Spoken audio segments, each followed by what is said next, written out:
Uh, first couple days of camp, getting back into football shape, running to the ball, being under Vic Fangio's rule, got to hustle. But I'm really just working, head down, getting prepared for the season with everybody else. Shout out Jordan, though. And Nolan, I'm really trying to keep up with Nolan. Nolan sets a high bar in the room, coming back after the season he had, real good season. So I'm trying to fall in line and meet the standard. How do you keep up with Nolan? Just work. That's it. He's a workhorse. And it's going to show if you don't work in that room, especially. So just keep my head down and work with him. You've gone against Jordan quite a bit, I think, in practice. Yeah. What's that experience been like? Of course, going against Lane Johnson, I guess, a lot last year. Different setters, both great tackles. So I'm learning the same way I was last year. So just asking questions after reps, after practice. Me and Jordan, after our conditioning, we just topped it up for a little bit. I'm asking him questions about his sets and how I can beat him in practice. And Jordan's such a competitor. He knows that if I get better, it's going to make him better. So he's trying to tell me all the secrets so that we can both benefit later on in the season. I saw A.J. Brown and Saquon Barkley. They seem to not leave you alone at practice. Thank you for saying that. They was not. Somebody write that down, please. I'm going to clip that because Saquon was saying I was following him. All right, bet. So, yes, they were following me into the – yeah. My bad. What's up? Well, what do they say to you? What do they give you a hard time about? I look at them as role models. When your players as such high caliber as them, and as humble as they are, they kind of just, bring great energy every day. So whenever I can mess with them, I like messing with them. But I really just like to be around them, ask questions, pick their brain a little bit. So on the way in, I was just letting them know that defense won today. Defense won the third downs, and he was talking about, all right, Saquon talking about double AJ. He's telling you got to double AJ, but everybody's just working. It's all good fun. It's all good competitive fun. So that's all it was, chirping back and forth. Hey, Joe, what's something that you're doing this summer that you would not have been able to do last summer? A lot. I did a lot this summer just in an effort to learn. So last year, just getting into shape so that I can practice as hard as I could so I can learn as much as I could. And then I learned so much last year that I put into effect this summer. So I'm going to different pass rushing summits. I'm talking to different rushers, top rushers in the league, just picking their brain this year. I went to see them. I went to work out with them just to know some of the secrets of the trade, so I can use them, steal a little bit. They say great ones steal. So I'm trying to steal a little bit, pick from everybody's rushing styles, but also find my own. How does Vic let you know that he's expecting more from you this year? Yeah, he gives you opportunities. He's the type of guy, I'm so grateful that he's believing in me to be putting me out there in the field, to want me on his defense, to be able to work for him. So I don't take that lightly at all. So whenever I'm given an opportunity to do anything in a package and on a regular downs, it doesn't matter. I'm going to do it. Talk to him, ask him questions, just work.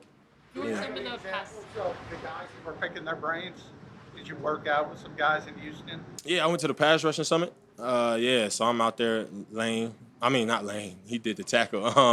I'm out there, Miller, Max Crosby, Cam Jordan, everybody. Nolan was out there with me. So really just picking the brains. Willie McGinnis, just asking questions. Why do you long arm like this? How do you set up a long arm? How do you set up your spin? How do you set this up? What's your counters?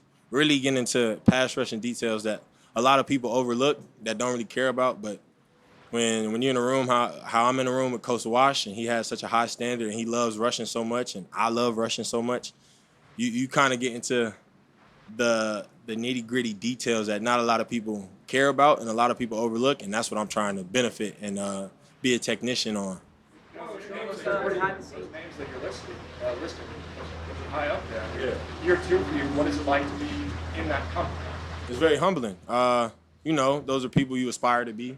Those are people you aspire to be like. And like I said, I have no problem picking the brains of anybody who's in a better position or in a position that I want to be in. I've never been that type of guy who's I have a chip on my shoulder, but I'm not cocky about it or anything. I'm a confident person, but I can understand and I'm confident enough to realize that people are not necessarily better than me, but in positions that I want to be in, and they've done things that I want to do. So I'm gonna ask them about those experiences. Say again? Portal Jomo has been created. What have you My seen? dog. Yeah. What have you Twitchy, man. Twitchy. He's one of those people on the inside. I don't got to worry about it. If you mess with him, JC, JD, like Book, anybody on the inside, yeah, you on your own. You on your own. So especially Morrow, he's a workhorse, twitchy guy, strong man, always hustling to the ball.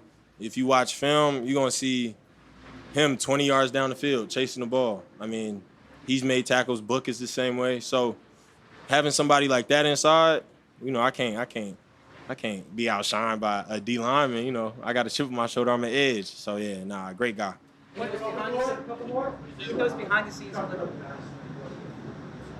Yeah.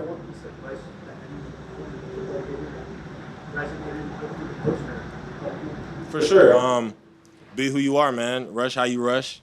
It's not just one person that said that. It was all of them, and they all have very distinct styles of rushing. Find out who you are, stick to it, and just hone your skill. So talking to Coach K, he was saying he doesn't fear the man who knows 10,000 kicks, but the man that knows one kick and has done it 10,000 times. So that's what I'm really focusing on. I'm trying to master my one kick so that I can rush against anybody the same way and beat them on it, regardless. Do you consider yourself a power rusher, a speed rusher? What do you think you're best? That's what I'm figuring out right now. That's what camp is all about. Finding out what you want to do during the season, honing in your skills. It's third day, so I'm throwing everything I can at Jordan Mailata, Lane Johnson, whoever else, Lamb, whoever wants to step out there, just so I can see different sets and different moves against them. In the behind-the-scenes clips that we saw last week in camp, you called home almost in awe of being with the first team, going against Lane Johnson. Is that sensation gone now? Like, does it feel different now going against those guys? Man, it's always glory to God to be out here, and I don't take this for granted. This is something that I haven't been able to experience a whole bunch in my life. So just being on grounds like this, around people, surrounded by people who are of this caliber and also great people, is a very humbling experience. And every time I come out here, like before camp, I walked out here and nobody was out here. It was just me. And I called my homeboys from back home, FaceTime, just in awe, saying thank you, called all my family members and whatnot, because it's still very much so a blessing. But at the same time, since it is my second year, I'm a lot more comfortable being here. And it's something that I wanna get used to, because when you get used to something, it's like, wow, I really belong here. I'm really here, and I definitely feel like I belong here. But it's just amazing to be here. Like I said, all glory to God.